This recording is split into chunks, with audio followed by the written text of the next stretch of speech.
A tentação de quem está sofrendo é achar um lugar escuro, confortável e ficar curtindo a sua dor até que o pior aconteça. Mas a atitude do vencedor, não. Como Deus é bom, como Deus é tremendo, né? A gente estava aqui naquele momento de oração, ouvindo, né, melhor dizendo, tantas situações que dependem da intervenção de Deus. E há coisas que a gente não pode fazer, que só a intervenção de Deus. Então, algumas situações, né, que a gente não tem como intervir, o máximo está sendo feito. A gente tem alguns irmãos que estão lá no hospital, estão lá na UTI. Ontem ouvi de 2 deles que estão lá numa situação bem crítica. E a gente só pode orar, né? Não tem mais o que fazer, os médicos já estão fazendo, estão trabalhando, mas a gente clama por uma intervenção de Deus e continua crendo, porque Ele é poderoso para intervir. Mas há coisas que Deus nos permite fazer, e é tão gostoso quando a gente pode perceber a graça de Deus fluindo através de pessoas, de gente como você, como eu. Então, essa semana, participar da inauguração da Cristolândia feminina, com mais 24 vagas, foi muito gostoso saber que foi a sua cooperação, a sua ajuda, tirando aquele pessoal da rua. E eu ouvi notícias tão gostosas de alguns formados, né? Um deles que já está lá na sua cidade, e então eles compartilham conosco, estão trabalhando e tal, e disseram: olha, agora comprei o meu primeiro apartamento. Olha só, louvado seja Deus. Outras coisas que estão acontecendo essa semana, alguém escreveu lá e disse: olha, a igreja participa de um programa assim e tal, e é tão gostoso saber, olha, poder escrever, olha, a igreja participa há muito tempo, programa de segurança alimentar, né? Então, só para você saber, às vezes a gente não fala isso, né? Porque a Bíblia fala que a mão direita faz, a esquerda não tem que saber, mas isso às vezes para a gente poder glorificar a Deus. A igreja tem 2 caminhões, não sei se você sabia disso, 2 caminhões, e todos os dias, ou praticamente todos os dias, ela vai ao SEASA, participa de um programa de segurança alimentar, e em bairros diferentes da cidade tem uma feira que a igreja patrocina de graça, né? Levando esses alimentos. Então, quem sabe você possa ser um voluntário nesses trabalhos, fora aquilo que é feito com homens e mulheres de rua, que você já sabe, que todos os dias a gente tem trabalhos de busca ativa, de levar alimentos, de tentar tirar da rua. E alguns que estão desempregados, como a gente ouviu aqui, a gente tem programas de requalificação profissional. Então, por exemplo, terminamos um curso agora, certificado pelo Senai, de instalação de placas fotovoltaicas. Depois agora um curso e é interessante que termina o curso, já tem emprego, né? Porque são áreas que a gente procura que tem demanda. Então a gente fala de padaria, porque não tem falta de padeiro na cidade de Curitiba. Então tem o curso de requalificação profissional, para não ficar sem emprego, né? Agora, isso é tão gostoso porque é feito por voluntários, é feito por pessoas que servem a Deus e que sentem a alegria de participar desse agir de Deus. Então, que Deus seja louvado pela sua vida, que Deus seja louvado pela visão que você tem de ser parte desse exército que faz diferença nessa terra. E sempre levando a palavra de Deus, levando a esperança, levando a fé, porque a gente leva não apenas uma palavra, mas a vida que transforma. Queria meditar com você no Salmo 13.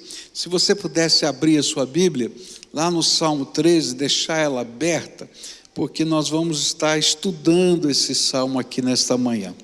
Salmo 13, a partir do verso 1, a palavra do Senhor diz assim: até quando, Senhor? Para sempre te esquecerás de mim? Até quando esconderás de mim o teu rosto? Até quando terei inquietações e tristeza no coração, dia após dia?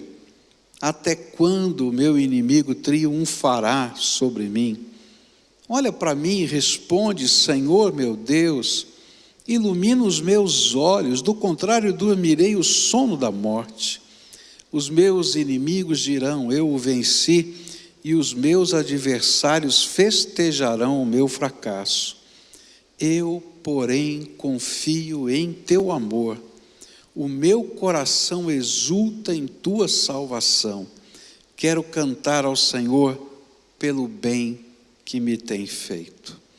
Pai querido, nesta hora, quando vamos meditar nesse salmo, que o Senhor, com o teu Espírito Santo, se manifeste aqui entre nós, toque o nosso coração e fale a nossa alma.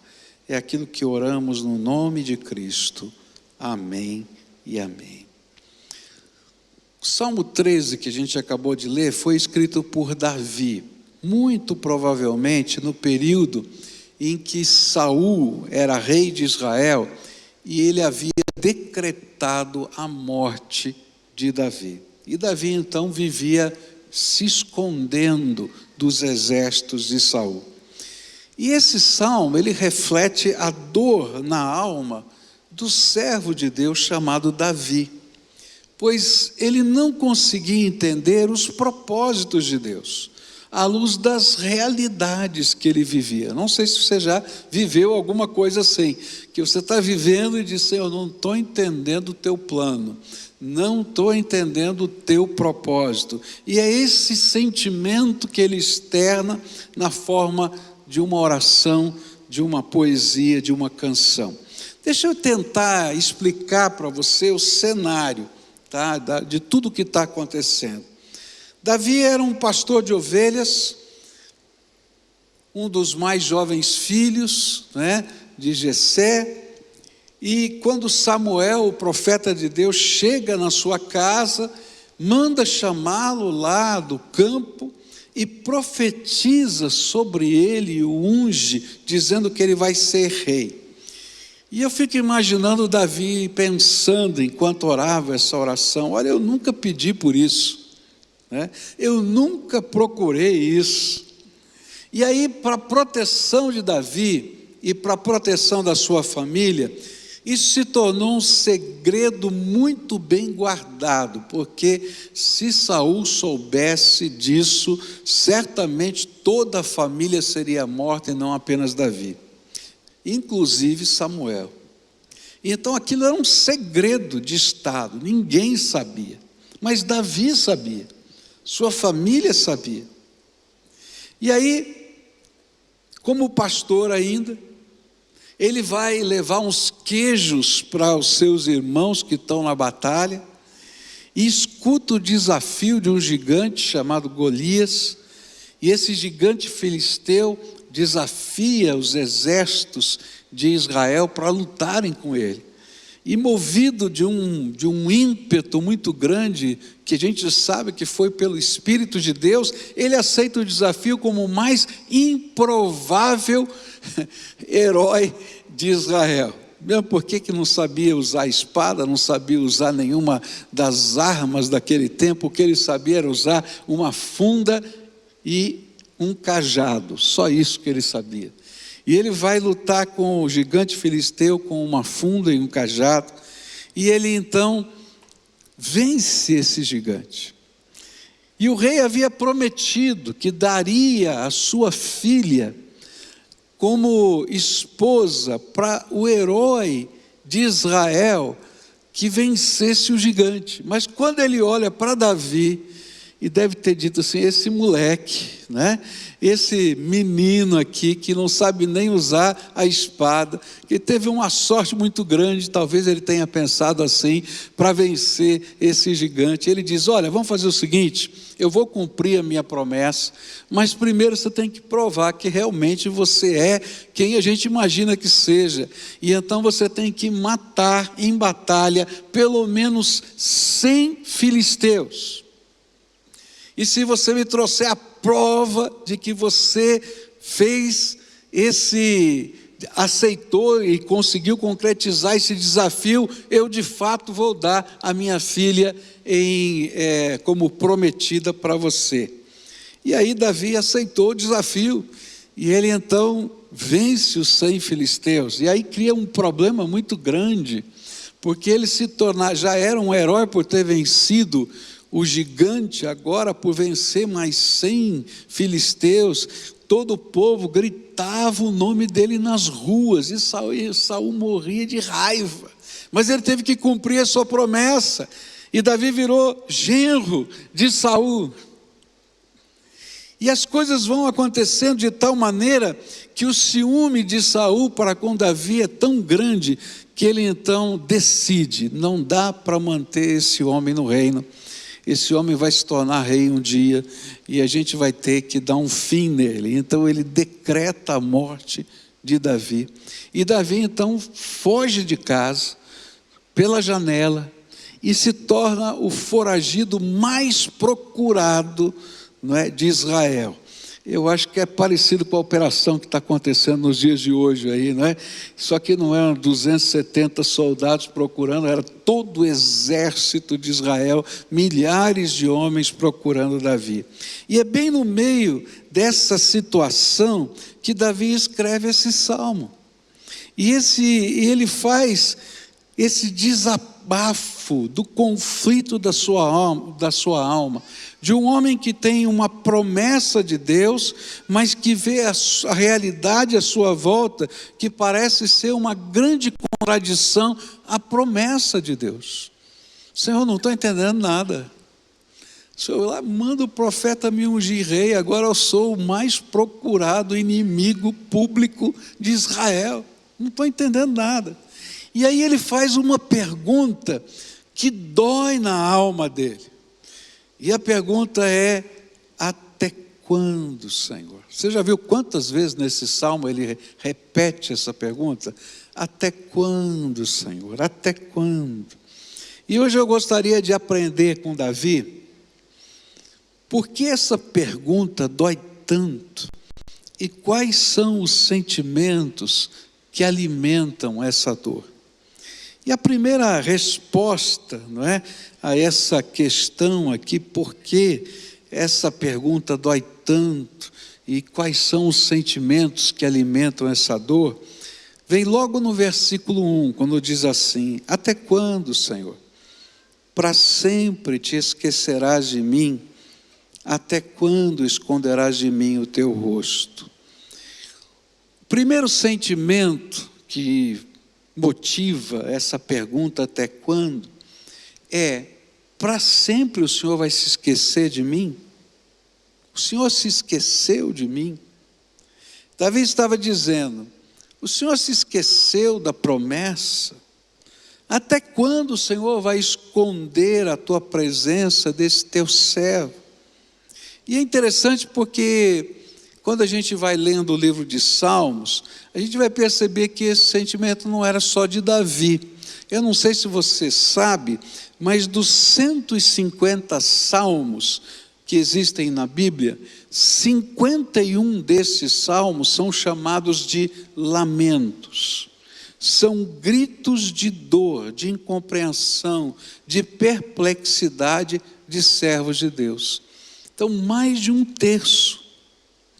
E é interessante porque não importa a idade, não importam as experiências já vividas, nem os milagres que tenhamos presenciado. Esse tipo de sentimento volta ao coração e parece consumir. E a cada vez que as circunstâncias e as promessas de Deus se contradizem, dentro de nós, elas estão pedindo uma fé para que nós possamos enxergar o que não aconteceu e que a mente humana sempre vai dizer que é impossível. E aí vem o conflito dentro da nossa alma.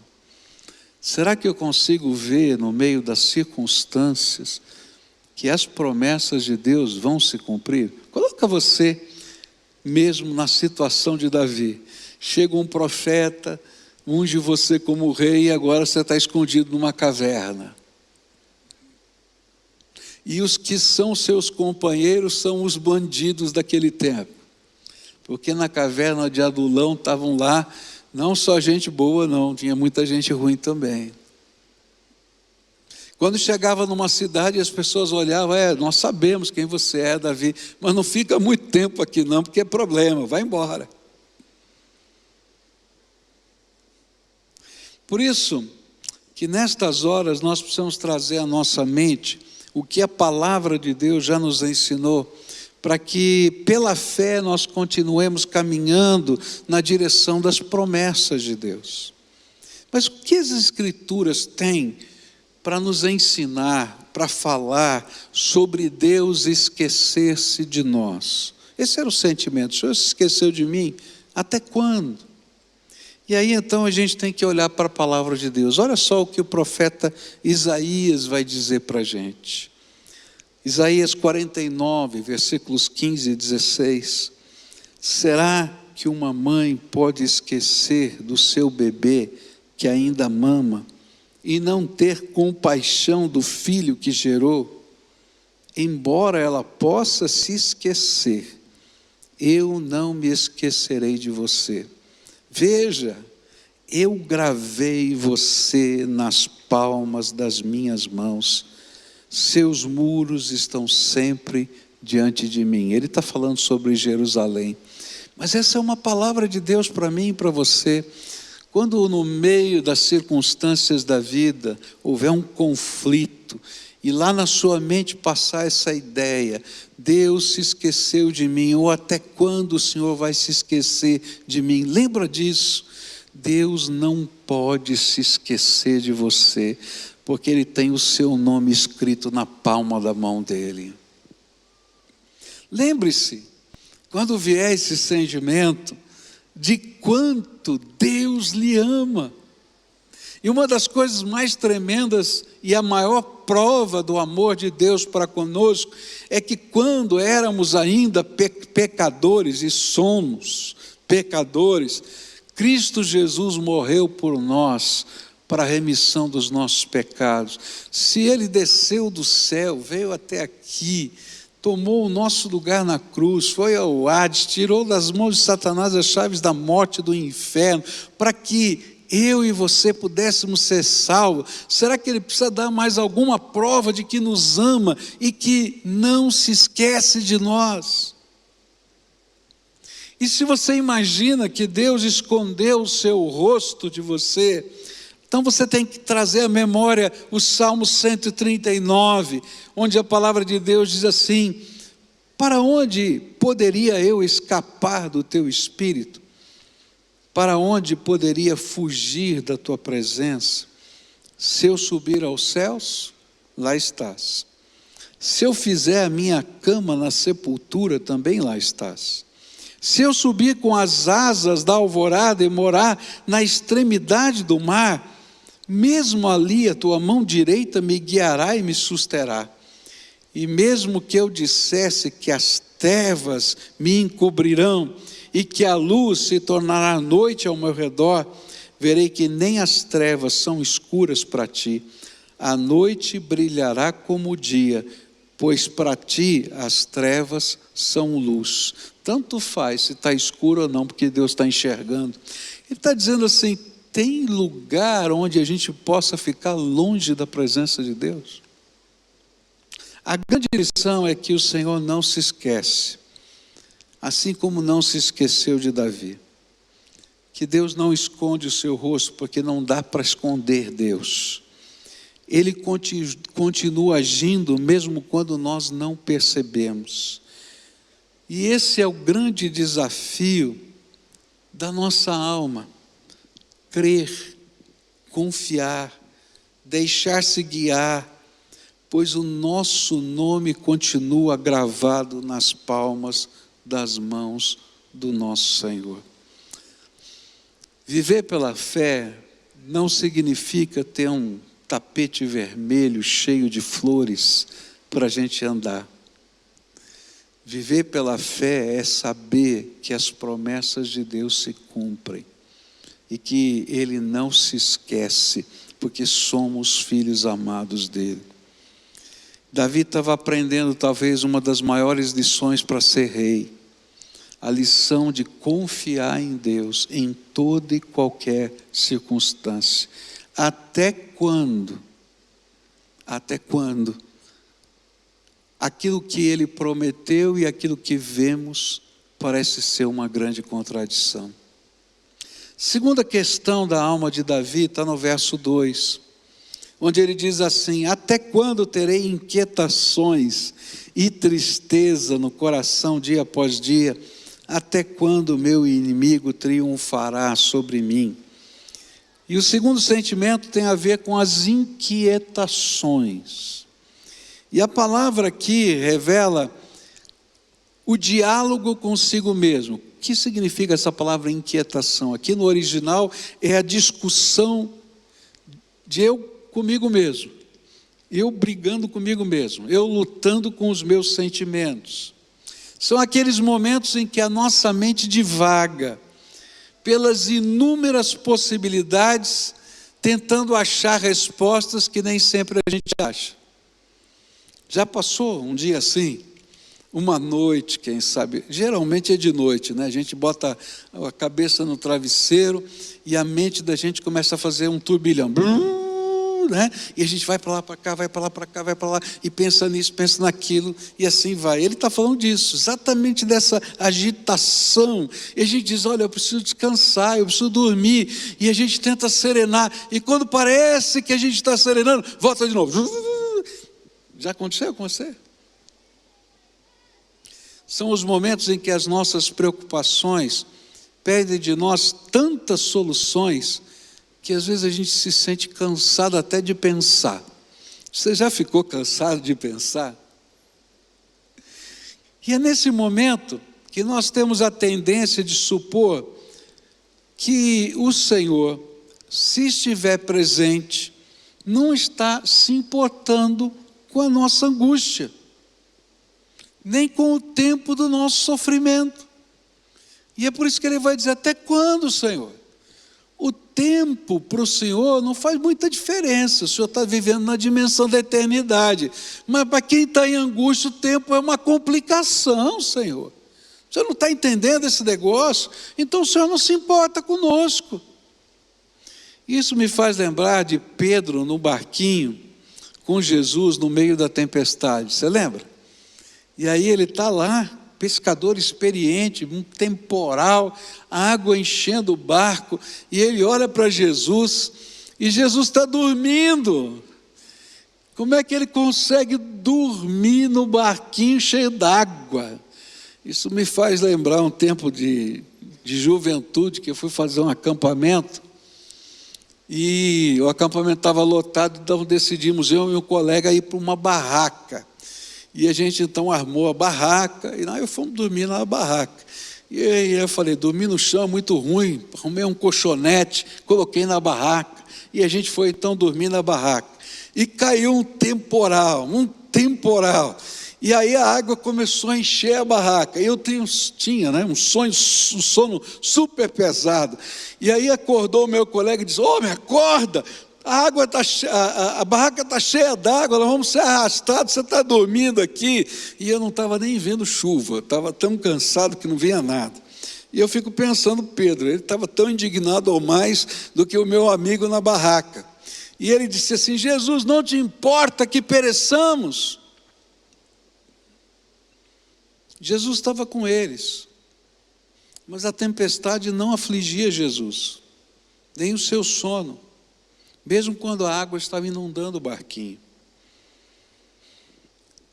Isso porque quando os nossos olhos estão fixos na tempestade, o silêncio, a calma, a tranquilidade de Jesus diante das nossas inquietações, ao invés de trazer paz ao nosso coração, esperança, fé e confiança, parece que traz para nós uma sensação, uma antevisão de destruição. O mundo vai acabar. Nós vamos morrer. No entanto, quando clamamos, mesmo com a fé oscilante, e eu estou me lembrando aqui de Pedro, mesmo com a fé oscilante, Jesus se levanta, repreende o vento e o mar, tudo que estava afligindo o coração dos discípulos, e depois volta para ensinar os seus discípulos a viverem pela fé no meio das tempestades. Eu fico impressionado com isso. Se fosse eu, ou se fosse você, ia dizer: homem de pequena fé, você já não entendeu? Não viu os milagres que eu fiz? Você está preocupado com o barquinho? Está preocupado com a água? Eu estou aqui dentro, rapaz, para pensar. E eu fico pensando em Jesus, olha que coisa tremenda, Jesus não fala nada. Ele levanta, repreende o vento, o mar, e quando eles estão admirados de ver o milagre, ele diz: por que vocês não têm fé? Vocês não aprenderam ainda? Mas primeiro ele já tinha colocado o seu poder em ação. Hoje o Senhor, que não se esquece, quer mostrar para mim e para você que Ele se importa e que nada nunca esteve fora do controle do seu amor. Davi, fica tranquilo, Saul não vai te pegar não. Mas por que eu tenho que passar por isso? Até quando vai acontecer isso? Mas fica tranquilo, eu estou com você. Mas Senhor, até de que jeito? E a tua promessa? Tudo que você está vivendo, Davi, é um convite meu a você aprender a andar comigo pela fé em todo e qualquer momento, até naqueles em que eu não disse qual é o final da história.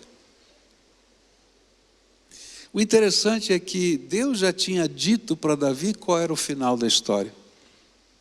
E a luta de Davi é porque sabia o final da história e não conseguia crer. Ele está dizendo: olha, estou te ensinando porque algumas vezes eu não vou dizer para você o final da história, e você vai ter que continuar crendo em mim, mesmo sem saber o final da história. Terceira coisa que eu aprendo aqui nesse texto, versículo 2 e versículo 4, diz assim: até quando terei inquietações e tristeza no coração, dia após dia? Até quando o meu inimigo triunfará sobre mim? Verso 4, os meus inimigos dirão: eu o venci, e os meus adversários festejarão o meu fracasso. O terceiro sentimento é a expressão de uma revolta da alma. Até quando o meu inimigo triunfará sobre mim? É como se Davi estivesse dizendo: não é justo, Senhor. Um homem como Saul, totalmente descontrolado, e às vezes parece um possesso, continua a governar a nossa nação, e o pior, a me perseguir. E é eu que tenho de correr para salvar a minha vida, e parece que o Senhor não está fazendo nada. Você já se sentiu indignado dessa maneira?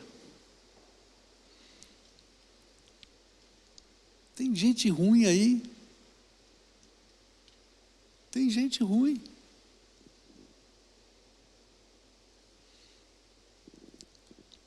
Eu não sei o que você sentiu, mas alguns dias atrás aí, quando uma lei que faz com que todo corrupto dessa nação seja quase nunca preso, foi aprovada, eu fiquei indignado. Ou quando uma outra lei que está ainda em processo, que era para aprovar um medicamento, agora está se tornando um marco de legalidade do uso da maconha no Brasil. E aí meu coração fica indignado. Indignado pela impunidade, indignado diante dos corruptos, diante de uma nação que transforma em lei aquilo que é danoso para o ser humano, para a vida. Mas isso não ocorre só na área política, isso ocorre também diante das injustiças que nós vivenciamos nas nossas vidas, aquelas que fazem parte do teu dia a dia. E o que Davi não sabia, ao escrever essas palavras, era que enquanto ele pensava desta maneira, o Senhor estava escrevendo no livro da história as páginas do cumprimento de todas as profecias e promessas que um dia o óleo que Samuel derramou sobre a sua cabeça simbolizaram. Deus estava escrevendo aquela história. E a grande lição aqui é que a indignação, muitas vezes, não nos permite andar pela fé. Nem nos permite ver os sinais simbólicos de suas promessas em nossa vida como uma realidade concreta. Na minha vida e na sua vida, nem sempre nós teremos só fatos, porque andar pela fé é crer nos símbolos, nos sinais, nas pequenas marcas que Deus deixa na nossa história. É como Elias, que está orando para cessar aquele tempo de seca. E então ele pergunta para o seu funcionário: vai lá e olha na direção do mar se você vê alguma coisa. E aí aquele funcionário volta dizendo: olha, meu senhor, eu vi uma nuvenzinha muito pequenininha, lá longe, do tamanho de um punho. Como se dissesse assim: olha, eu vi realmente uma nuvem, mas não é nuvem de chuva, não é nuvem para acabar uma seca. E aí então Elias diz: já é o suficiente, eu já vi o que precisava ver. Sabe, na vida da gente nem sempre todas as coisas serão as realizações plenas de todas as promessas de Deus, mas às vezes Deus vai nos dar pequenos sinais, Ele vai fazer pequenas intervenções, que serão como aquele óleo derramado na cabeça de Davi ainda, lá atrás na história, e que vai tomando forma ao longo do tempo. Ou como no testemunho que a gente ouviu aqui: oh, você não quer barganhar comigo, então faz o que você prometeu. E aí ele fez. E aí eu creio que ao longo do tempo, pequeninos sinais vinham, mas as pessoas que trabalhavam diziam assim: ah, eu acho que isso é muito pouco, isso não quer dizer nada. Até o dia em que aconteceu o que Deus tinha prometido e disseram: se vocês acreditam em milagre? É assim que funciona a dinâmica da fé. Então, não fique olhando para o inimigo que parece triunfar. Olhe para os sinais, os milagres, os símbolos da graça de Deus que o Senhor tem colocado na tua vida e continua na jornada que Deus preparou para você. Última coisa que eu queria deixar com você nessa manhã. Quando o quarto sentimento que alimentava a dor era a completa incapacidade de enxergar um futuro melhor. E ele descreve isso de uma forma poética. Ele diz assim no verso 3: olha para mim e responde, Senhor meu Deus, ilumina os meus olhos, do contrário, dormirei o sono da morte. E Davi vai dizer: se o Senhor não iluminar os meus olhos, eu só consigo ver desgraça. Olha que palavra forte, porque eu acho que esse é o sentimento nosso. Se o Senhor não iluminar os teus olhos, se o Senhor não iluminar os meus olhos, o que a gente é capaz de enxergar?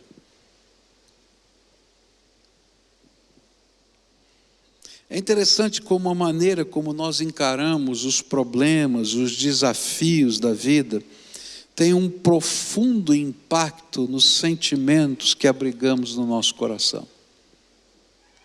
Foi por isso que Jesus nos ensinou a respeito dos nossos olhos. Olha só o que Jesus disse: seus olhos são como uma lâmpada que ilumina todo o corpo. Quando os olhos são bons, o corpo se enche de luz. Mas quando os olhos são maus, o corpo se enche de escuridão. E se a luz que há em vocês é, na verdade, escuridão, como é profunda essa escuridão. Por isso Davi vai clamar: Senhor, ilumina meus olhos. Eu tenho aprendido em minha própria vida que antes que as coisas mudem, primeiro a minha atitude precisa mudar diante dos desafios que Deus coloca diante de mim. Isso para mim é o grande desafio da fé. Só pela fé a gente consegue mudar de atitude antes que as coisas mudem. A nossa tendência natural é ser um espelho. Se as coisas vão bem, eu estou ótimo. Se as coisas vão mal, eu estou péssimo. Mas e a paz que excede todo o entendimento? Que Jesus prometeu que guardaria a nossa alma. Ela não se baseia nos fatos, ela se baseia na nossa capacidade de crer que Deus está segurando a gente na palma da mão dele. Ele não está se baseando naquilo que eu sou capaz de ver, mas está se baseando naquilo que eu sou capaz de crer. Ela não está se baseando no conflito que pode haver entre uma promessa e a realidade, mas sim na minha capacidade de esperar no Senhor e ter a certeza de que Ele é fiel e não pode ser diferente disso, porque a natureza dele é fidelidade. E então, eu tenho que mudar interiormente, pois a tentação de quem está sofrendo é achar um lugar escuro, confortável e ficar curtindo a sua dor até que o pior aconteça. Não é assim mesmo? Mas a atitude do vencedor não. É pela fé deixar-se iluminar pelo poder de Deus e entrar na batalha até que a vitória chegue. Pois os olhos bons sempre poderão perceber as possibilidades de Deus na nossa vida. Mesmo que o desafio seja a própria morte, os olhos iluminados pela graça podem antever o céu, o trono de Deus e Jesus à destra do Pai, da mesma maneira que Estevão viu ao ser apedrejado. Eu acho que não tem exemplo de olho bom melhor do que o de Estevão. O cara está levando pedrada, ele não está nem percebendo a pedrada, porque ele vê o céu aberto diante dele.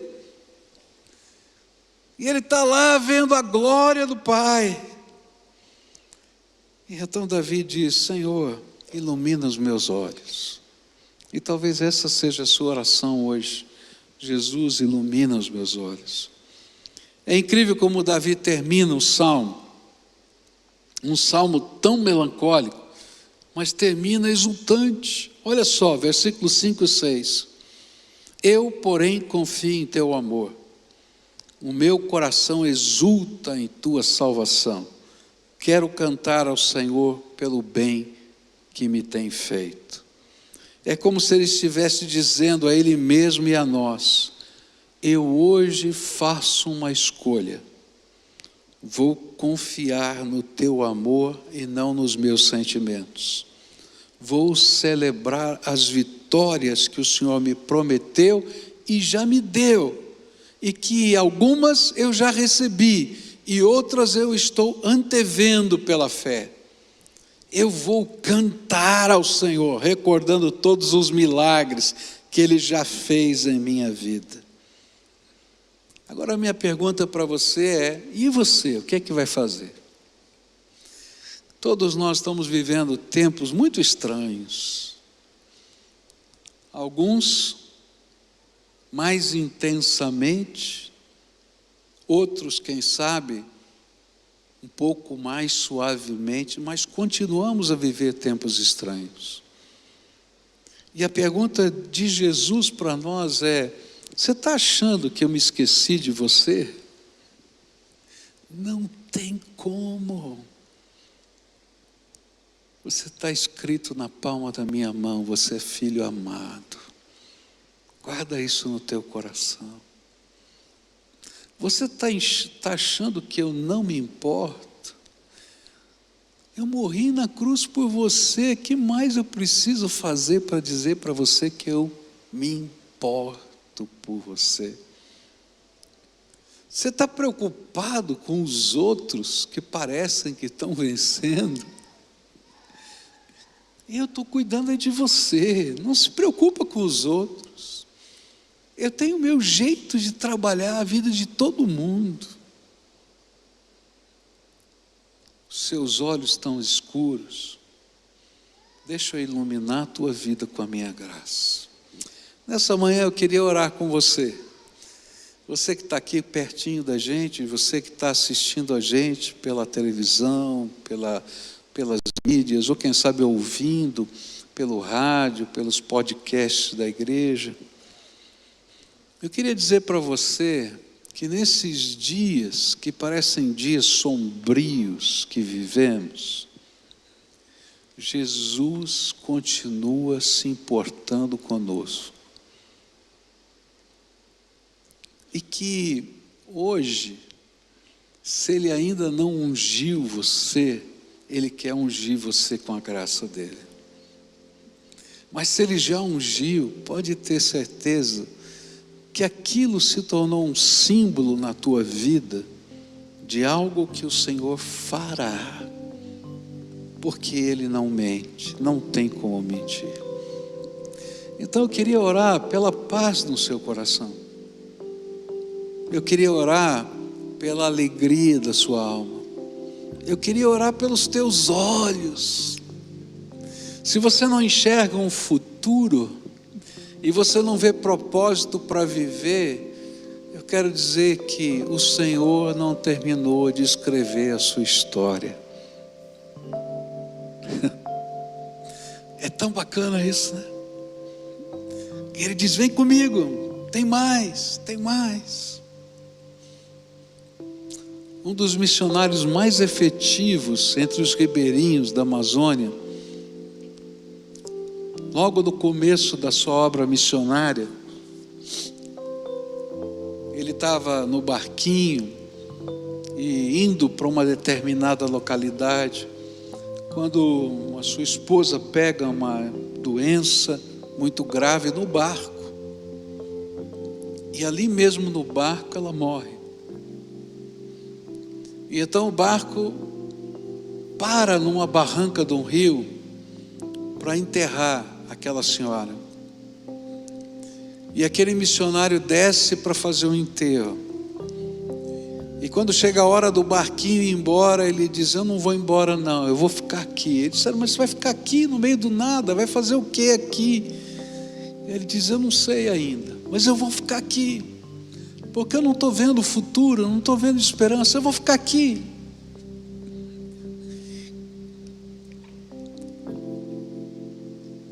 Naquele lugar em que ele ficou, nasceu uma missão, uma cidade, uma escola, e um dos projetos mais bonitos da obra missionária no meio dos ribeirinhos da Amazônia brasileira. No lugar em que ele disse que tinha ficado para morrer, Deus está escrevendo um futuro e uma história. Com certeza ele não gostaria que fosse daquele jeito. E talvez ele não tenha respostas até hoje, por que teve que ser daquele jeito. Como eu também não vou me atrever a dar respostas para ele. Mas uma coisa eu sei: a história daquele homem não terminou quando aquele barquinho encostou para ele enterrar a sua esposa. Assim como a minha história, a sua história não termina enquanto Deus não escrever o amém final. Então agora a gente se levanta e toma posse de que Deus não terminou de escrever a nossa história. E pela fé, a gente olha o futuro que o Senhor vai escrever para nós. Fica de pé agora para a gente orar. Se você está na sua casa e pudesse colocar numa atitude de oração, não sei qual, mas que você possa se apresentar diante de Deus. Eu queria colocar você, a sua casa, os seus negócios, a sua família, os seus filhos, os seus medos diante do Senhor. Porque há um Deus que se importa, há um Senhor que nos ama, há um Senhor que tem algo tremendo para fazer na nossa vida. E fé é nunca perder de vista a natureza desse Deus bom que se relaciona conosco. Viver pela fé não é olhar o que está à nossa volta, é segurar na mão dele e seguir o nosso caminho. Vamos orar? Pai querido, em nome de Jesus, teu filho amado, que hoje o teu povo se coloque em pé na tua presença. Alguns levando os seus enfermos diante de ti. Te agradeço pelo Sérgio, Pai, por quem temos orado tanto e recebemos notícias boas, mas queremos vê-lo, Senhor, em casa, curado. Põe a tua mão de poder e termina de escrever essa história.